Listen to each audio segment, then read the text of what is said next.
ঘরে 10 টাকার গুঁড়া দুধের প্যাকেট আর হাতে মাত্র 10 মিনিট সময় থাকলেই দোকানের মতো নরম তুলতুলে রসমালাই বানিয়ে নিতে পারবেন খুবই সহজেই। ছানা তৈরির কোনো ঝামেলাই করতে হবে না। যাদের রসমালাই বানালে দুধে জাল করার সময় গলে যায়, মিষ্টিগুলো শক্ত থাকে, ঠিকভাবে শিরা প্রবেশ করে না, মানে এক কথায় একদম পারফেক্ট হয় না, তাদের জন্যই পুরো ভিডিও জুড়ে অনেক খুঁটিনাটি দরকারি সিক্রেট টিপস সহ রেসিপিটা শেয়ার করেছি। কথা দিচ্ছি, এইভাবে হুবহু ফলো করে বানালে আর কখনোই রসমালাই তৈরি করতে ব্যর্থ হবেন না। রসমালাই বানাতে আমি 10 টাকা দামের ডানো গুঁড়া দুধের প্যাকেট নিয়েছি 4টা। প্রতি প্যাকেটে 10 গ্রাম করে গুঁড়া দুধ দেওয়া থাকে। 4 প্যাকেটে মোট 40 গ্রাম গুঁড়া দুধ এখানে দিয়ে দিচ্ছি। আপনারা চাইলে ফুল ফ্যাট যুক্ত অন্য যে কোনো ব্র্যান্ডের গুঁড়া দুধ এখানে ব্যবহার করতে পারবেন। তারপর 1 চা চামচ দিয়ে দিব ময়দা। মিষ্টির আকৃতি সুন্দর করবে এবং ভেঙে যাবে না। আমি ময়দা ছাড়া বেশ কয়েকবার বানিয়ে দেখেছিলাম, মিষ্টিগুলো হয়েছিল কিন্তু পারফেক্ট হয়নি, তাই অবশ্যই ময়দা ব্যবহার করবেন, তাহলে ভেঙে যাওয়ার আর কোনো চান্স থাকবে না। আচ্ছা, তারপরেতে 1/2 চা চামচ দিয়ে দিব বেকিং পাউডার। বেকিং সোডা না, বেকিং পাউডার দিতে হবে। এরপর 1 টেবিল চামচ ঘি দিয়ে ভালোভাবে মিশিয়ে নিব। হাতের কাছে ঘি যদি না থাকে ওই ক্ষেত্রে সয়াবিন তেল দেওয়া যাবে, কিন্তু ঘি দিয়ে তৈরি করলে মিষ্টির স্বাদ অনেক বেড়ে যায়। মিশিয়ে নেওয়ার এই কাজটা একটু ভালোভাবে করতে হবে। গুঁড়া দুধের সাথে ঘি ভালোভাবে না মিশালে মিষ্টিগুলো পারফেক্ট হবে না। তো দেখতেই পাচ্ছেন একদম ঝরঝরে হয়ে গেছে। এবার অন্য একটা বাটিতে একটা নর্মাল তাপমাত্রার ডিম ভেঙে নিব। ডিম যদি ফ্রিজে থাকে তাহলে ফ্রিজ থেকে বের করে 30 মিনিট বাইরে রেখে ঠান্ডাটা ছাড়িয়ে নেবেন। ডিমটাকে কাঁটা চামচ দিয়ে খুব ভালোভাবে ফেটিয়ে নিয়েছি। তারপর এই গুঁড়া দুধের মধ্যে অল্প অল্প করে দিয়ে ভালোভাবে মেখে ডো বানিয়ে নিব।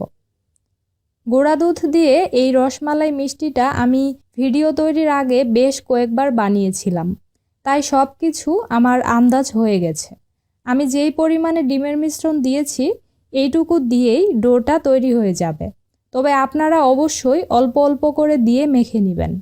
দেখে নিশ্চয় বুঝতেই পারছেন আমি ঠিক কিভাবে মেখে নিচ্ছি। আঙুল দিয়ে আলতো হাতে চেপে চেপে মসৃণ হওয়া পর্যন্ত এটাকে মেখে নিতে হবে। মিষ্টির জন্য এই ডোটা খুব বেশি টাইট হবে না, আবার অতিরিক্ত নরম করেও বানানো যাবে না, নরম শক্তর মাঝামাঝি থাকবে।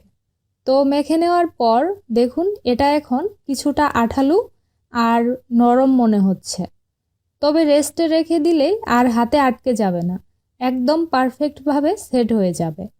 একটা ডিমের পুরোটা মিশ্রণ কিন্তু এখানে লাগেনি, অনেকটাই রয়ে গেছে। তো এবার ঢাকনা দিয়ে ঢেকে রেস্টে রেখে দিতে হবে শুধুমাত্র 5 মিনিটের জন্য। ফিরে এলাম 5 মিনিট পর। দেখুন এখন কিন্তু এটা হাতে লেগে আসছে না, একদম ভালোভাবেই সেট হয়ে গেছে। এবার এখান থেকে অল্প করে নিয়ে ছোট ছোট মিষ্টি বানাতে হবে। 5 মিনিটের বেশি রাখলে এই ডোটা কিন্তু বেশি টাইট হয়ে যাবে, ওই ক্ষেত্রে মিষ্টি তৈরি করতে গেলে মসৃণ হবে না, ফেটে যাবে। প্রথমে হাতের আঙুল দিয়ে মিল করে তারপর 2 হাতের তালুর সাহায্যে ঘুরিয়ে একদম মসৃণ বল বানিয়ে নিয়েছি। দেখতেই পাচ্ছেন মিষ্টির গায়ে কিন্তু কোনো রকমের ফাটল নেই। ঠিক এইভাবেই বানাতে হবে। সবগুলো মিষ্টি একই সাইজের করার জন্য আমি আগে থেকেই আন্দাজ মতো ডোটাকে ছোট ছোট ভাগে সবগুলো ভাগ করে নিয়েছি। অনেকেই হয়তো ভাবছেন ডিম দিয়ে মিষ্টি বানালে যদি ডিমের গন্ধ আসে, তাদেরকে বলবো শুধু একবার এইভাবে বানিয়ে দেখতে পারেন, একটুও ডিমের গন্ধ আসবে না। তো একইভাবে সবগুলো মিষ্টি এখানে বানিয়ে নিয়েছি। 4 প্যাকেট মানে 40 গ্রাম গুঁড়া দুধ দিয়ে আমি এখানে 22টা মিষ্টি তৈরি করেছি। এগুলো ফুলে ডাবল হয়ে যাবে, তবে আপনারা চাইলে আরও বড় বা ছোট করেও নিজেদের পছন্দ মতো মিষ্টিগুলো বানিয়ে নিতে পারবেন। তারপর হাঁড়ির মধ্যে দিয়ে দিচ্ছি 3 কাপ লিকুইড দুধ, পরিমাণে 700 ml হবে। এখন এই দুধটা হাই হিটে জাল করতে হবে। জাল করার পর যখন দুধ ভালোভাবে ফুটে উঠেছে তখন এতে চিনি দিয়ে দিচ্ছি 1/2 কাপ। এই পরিমাণ চিনিতে রসমালাই একদম পারফেক্ট মিষ্টি হবে, তবে কেউ যদি চিনি কম খেতে চান ওই ক্ষেত্রে আরও কমিয়ে দিতে পারবেন। সুঘ্রাণের জন্য 2টা এলাচের মুখের দিকটা ভেঙে দিয়ে দিচ্ছি। তারপর হাই হিটে এই দুধটা জাল করতে হবে 2 থেকে 3 মিনিটের জন্য। রসমালাই মিষ্টি তৈরির জন্য দুধ ঘন করে তারপর মিষ্টিগুলো দেওয়া যাবে না, পাতলা দুধের মধ্যেই দিতে হবে। ঘন দুধে মিষ্টি দিলে ঠিকভাবে ফুলতে চাইবে না। তো 3 মিনিট ফুটিয়ে নেওয়ার পর আমি এখন এতে তৈরি করা মিষ্টিগুলো দিয়ে দিব। এই রসমালাই মিষ্টি তৈরির পুরো সময়টাতেই কিন্তু চুলার তাপ থাকবে হাই হিটে। আচ্ছা, মিষ্টিগুলো দেওয়ার কিছুক্ষণের মধ্যেই দেখতে পাবেন ঠিক এইভাবে ভেসে উপরে চলে আসবে। সবগুলো মিষ্টি ভেসে ওঠার পর এই পর্যায়ে চামচের নিচের অংশ দিয়ে খুবই আলতোভাবে মাঝখানে চামচটাকে ঘোরাতে হবে। আর মিষ্টির উপরে গরম দুধ আলতো হাতে এইভাবে ঢেলে দিবেন। কিছুক্ষণ এভাবে গরম দুধ মিষ্টির উপরে ঢেলে দিলেই দেখা যাবে মিষ্টিগুলো ফুলে ডাবল হতে শুরু করেছে। দেখে নিশ্চয় বুঝতেই পারছেন বেশ খানিকটা ফুলে উঠেছে। এবার ঢাকনা দিয়ে ঢেকে ঘড়ি ধরে ঠিক 5 মিনিট জাল করতে হবে। চুলার তাপ কিন্তু হাই হিটেই থাকবে। এই সময় মিষ্টিগুলো নেড়ে দেওয়া যাবে না। যেহেতু হাই হিটে ঢাকনা দিয়ে জাল করেছি, তাই দুধটা ফুটে এইভাবে উপচে উপরে চলে আসবে। তখন ঢাকনাটা খুলে দিতে হবে, তাহলে দুধ নিচে চলে যাবে। তারপর আবারও ঢেকে দিব। এইভাবে 5 মিনিট চুলার পাশে থেকে বেশ কয়েকবার ঢাকনা খুলে আবারও ঢেকে দিয়েছি, যাতে দুধটা ফুটে নিচে পড়ে না যায়। তো আমার এটা এভাবেই 5 মিনিট জাল করা হয়ে গেছে। এখন আর ঢেকে দেওয়ার প্রয়োজন নেই। মিষ্টিগুলো খুব ভালোভাবে সিদ্ধ হয়ে গেছে। দেখে নিশ্চয় বুঝতেই পারছেন ফুলে ডাবল হয়ে গিয়েছে, আর একটা মিষ্টিও কিন্তু ভেঙে যায়নি। ঢাকনা খোলার পর 2 থেকে 3 মিনিট এভাবেই আবারও জাল করে নিয়ে তারপর চুলা বন্ধ করে দিয়েছি।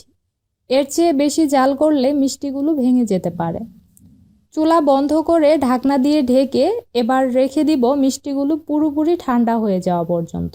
তো ফিরে এলাম ঠান্ডা হওয়ার পর। একদম রসে টইটম্বুর, একটুও কিন্তু চুপসে যায়নি। আচ্ছা, বাজারের কেনা রসমালাইয়ের দুধটা কিন্তু বেশ ঘন থাকে। আপনি যদি সেভাবে খেতে চান তাহলে এই পর্যায়ে মিষ্টিগুলো দুধ থেকে তুলে তারপর আলাদা করে রেখে দিবেন। আর এই দুধটা আবারও জাল দিয়ে পছন্দ মতো ঘন করে নিতে পারেন। দুধটা যখন ঘন মালাই হয়ে যাবে তখন চুলা বন্ধ করে পুরোপুরি ঠান্ডা বানানোর পর মিষ্টিগুলো এর মধ্যে দিয়ে দিবেন। তাহলেই বাজারের মতো ঘন রসমালাই হয়ে যাবে। তবে আমি আজকে এভাবেই পরিবেশন করব। যে কোনো মিষ্টি খাবার একদম ঠান্ডা ঠান্ডা খেতেই কিন্তু বেশি ভালো লাগে। তাই আমি ফ্রিজে নরমালে রেখে মিষ্টিগুলো পুরোপুরি ঠান্ডা করে নিয়েছিলাম। পারফেক্ট নরম তুলতুলে রসালো মিষ্টি বানানোর জন্য পুরো ভিডিওতে অনেক ছোট ছোট দরকারি টিপস শেয়ার করার চেষ্টা করেছি। আশা করি এই রেসিপিটা হুবহু ফলো করে মিষ্টি বানালে একদম পারফেক্ট হবে। একটুও ভাঙবে না, গলবে না, আর শক্ত হওয়ার তো কোনো চান্সই নেই। মুখে দিলেই গলে যাবে। আজ তাহলে এখানেই বিদায় নিচ্ছি। আল্লাহ হাফেজ।